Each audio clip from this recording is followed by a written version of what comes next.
Bakit kapag ikaw ang mas interesado, sila ang lumalayo? Pero kapag tumahimik ka, biglang sila ang naghahabol. Nakaranas ka na ba nito? Parang may kakaibang batas sa atraksyon. Habang mas hinahabol mo, mas tumatakbo. Habang mas kumakalas ka, mas lumalapit. Hindi ito tungkol sa paglalaro ng isip. Hindi ito manipulasyon. Mas malalim pa roon.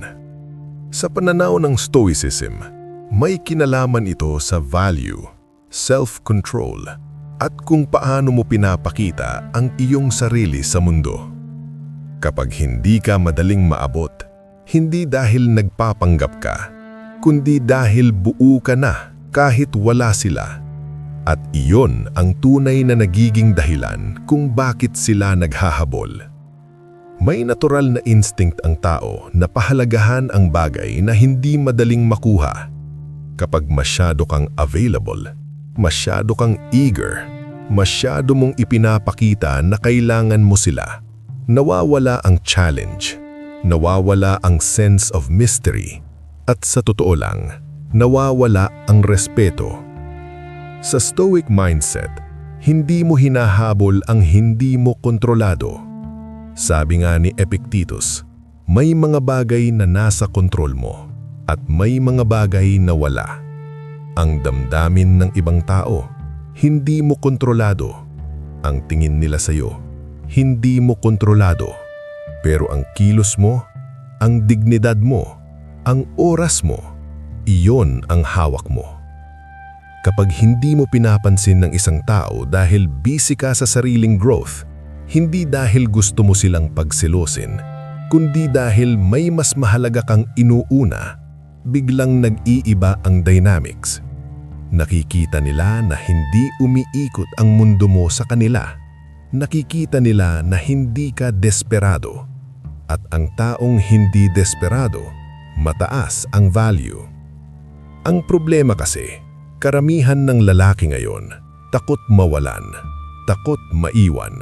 Kaya todo effort, todo message, todo adjust.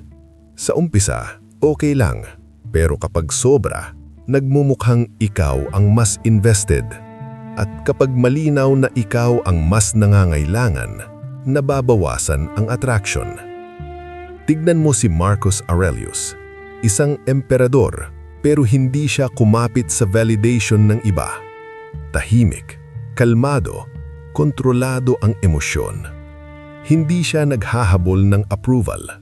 At iyon ang ora ng isang taong hinahabol. Hindi dahil may ginagawa siyang dramatic, kundi dahil stable siya. Kapag hindi mo pinapansin, may dalawang pwedeng mangyari. Una, tuluyan silang mawala. Pangalawa, sila ang lalapit. Pero anuman ang mangyari, panalo ka pa rin. Bakit? Dahil hindi ka nag-compromise ng self-respect mo. Hindi ito tungkol sa cold treatment. Hindi ito silent game. Ito ay pagiging centered. Kapag nag-message sila, sumagot ka kung gusto mo. Pero hindi agad-agad. Hindi dahil strategy, kundi dahil may sarili kang buhay, may purpose ka, may mission ka. Ang lalaki may direksyon ay hindi nagmamakawa ng atensyon. Ang attraction ay produkto ng tension, ng kaunting uncertainty. Kapag alam nilang kahit wala sila, buo ka pa rin, doon sila nagsisimulang magtanong, bakit parang hindi siya apektado? At doon nagsisimula ang curiosity. Doon nagsisimula ang paghahabol.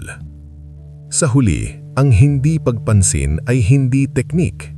Ito ay resulta ng mataas na standards. Kapag alam mong may halaga ka, hindi mo kailangang ipilit ang sarili mo sa kahit kanino. At ang taong marunong umalis kapag hindi pinapahalagahan, siya ang madalas hinahabol. Kapag hindi mo pinapansin ang isang tao dahil nakatuon ka sa sarili mong landas, may subtle shift na nangyayari sa enerhiya mo. Hindi ka na reactive, hindi ka na naghihintay ng notification para sumaya. Hindi na nakadepende ang mood mo sa reply time nila at ang ganitong klase ng emotional independence ay bihira.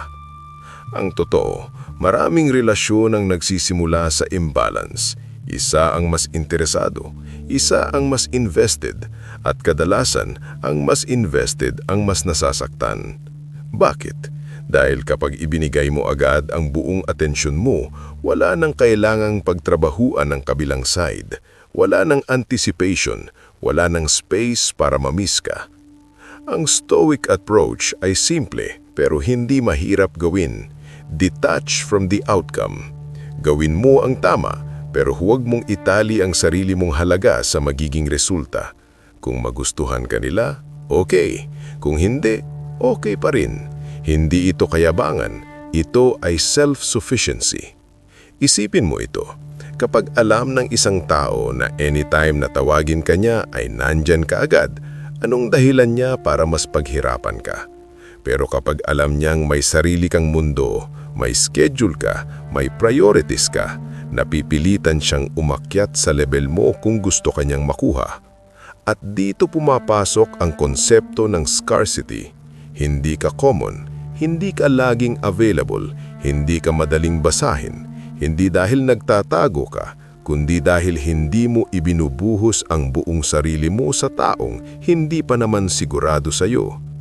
Maraming lalaki ang nagkakamali rito. Akala nila mas maraming effort, mas maraming chance. Pero ang effort na walang boundaries ay nagiging desperation. At ang desperation, kahit hindi mo sabihin, ramdam iyon. Kapag hindi mo pinapansin, hindi mo sinasabi na wala kang pakialam. Ang sinasabi mo ay may standards ako. At ang standards ay filter. Hindi lahat makakapasa. Hindi lahat pwedeng makapasok sa buhay mo ng basta-basta.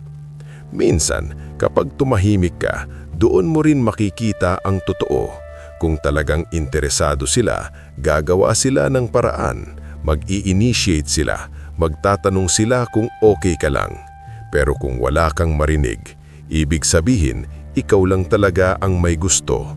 At mas mabuti ng malinaw iyon kaysa patuloy kang umaasa. May kakaibang lakas ang lalaking kayang umatras, hindi dahil takot siya, kundi dahil hindi niya kailangang patunayan ang sarili niya. Kapag kaya mong mag-walk away ng maayos, hindi galit, hindi bitter, ibang level iyon ng kontrol. At kapag naramdaman nilang hindi ka natitinag, doon nagsisimula ang pagbalik. Hindi dahil nilaro mo sila, kundi dahil nakita nila ang value mo nang mawala ka sa eksena. May isa pang layer dito na bihirang pag-usapan. Kapag tumigil ka sa paghabol, napipilitan kang harapin ang sarili mo. Wala ka ng distraction, wala ka ng inaabangan. At dun mo mararamdaman kung gaano ka talaga katatag. Maraming lalaki ang hindi sanay sa ganitong katahimikan, kaya bumabalik sila sa paghabol, hindi dahil gusto nila ang babae, kundi dahil ayaw nila sa pakiramdam ng pagiging mag-isa. Pero ang stoic man, hindi tumatakbo sa discomfort. Tinatanggap niya ito, ginagamit niya ito. Kapag hindi ka pinapansin, hindi mo agad binabawi ang atensyon mo para lang maibalik sila. Sa halip, tinatanong mo ang sarili mo, bakit ako affected? Ano ba talaga ang hinahanap ko? Clarity ang kapalit ng detachment. At dito nagiging attractive ang lalaking may direksyon. Hindi siya basta-basta natitinag ng mixed signals. Kung malamig kausapin, fine. Kung biglang sweet, fine.